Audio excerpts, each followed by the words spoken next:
3 अप्रैल 2026 को हमने खोवाई ज़िले में जो हमारा 2 कॉन्स्टिट्यूंसीज है TTADC इलेक्शन का 9 हालहली आशारामबाड़ी और 12 रामचंद्र घाट के सारे सिविल सेक्टर ऑफिसर्स और पुलिस सेक्टर ऑफिसर्स का मीटिंग लिया। इस मीटिंग में हमारे साथ माननीय ऑब्जर्वर साहब थे और डिस्ट्रिक्ट के SP श्रीनारायण दास जी, हमारे RO 2 कॉन्स्टिट्यूंसीज़ के 9 हालहली आशारामबाड़ी और 12 रामचंद्र घाट के, और हमारे यहाँ के SDPO जिनके दोनों कॉन्स्टिट्यूंसी आता है। इसी के साथ हमारा जो 9 हालहली आशारामबाड़ी कॉन्स्टिट्यूंसी है उसका कुछ पोलिंग स्टेशन कमलपुर SDPO के जुरिडिक्शन में भी पड़ता है, तो वहाँ से भी पुलिस सेक्टर ऑफिसर्स यहाँ पे आए थे। तो ये मीटिंग में हमने मेनली जो कोऑर्डिनेशन है पुलिस सेक्टर और सिविल सेक्टर ऑफिसर्स के बीच जो होना चाहिए प्री पोल और ड्यूरिंग पोल और पोस्ट पोल, इसी के बारे में बातें करी। किस तरीके से हम ये सुचारू रूप से सुनिश्चित कर पाएंगे कि जो भी इलेक्शंस हैं वो फ्री हो, फेयर हो और वायलेंस फ्री हो।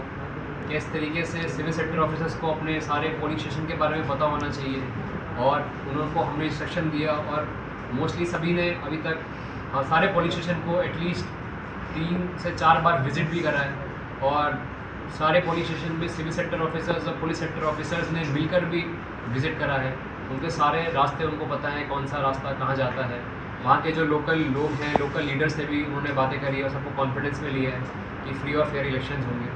इसके अलावा सभी पोलिंग स्टेशन में जो एश्योर्ड मिनिमम फैसिलिटी है जो होनी चाहिए एक विकलांगजन के लिए, जैसे रैंप होना चाहिए, घड़ी धूप है तो शेड होना चाहिए, पानी पीने का व्यवस्था होना चाहिए, साफ़ टॉयलेट होना चाहिए, पोलिंग पार्टी जाएगा उसको यूज़ करने के लिए अच्छा टॉयलेट, नहाने के लिए अच्छा बाथरूम होना चाहिए। तो इन सब चीज़ों पर भी हमने चर्चा करी और सुनिश्चित करा जाएगा कि इलेक्शन से पहले ये सारी सुविधाएँ वहाँ पर उपलब्ध हों।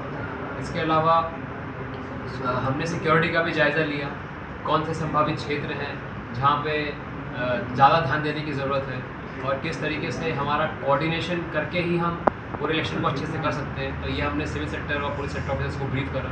उनके कुछ सवाल थे जिसका जवाब हमने दिया कि किस किस तरीके से वो क्या कर सकते हैं, क्या उनको पावर्स हैं, किस तरीके से वो इंश्योर करें कि फ्री, फेयर और वायलेंस फ्री इलेक्शंस हो।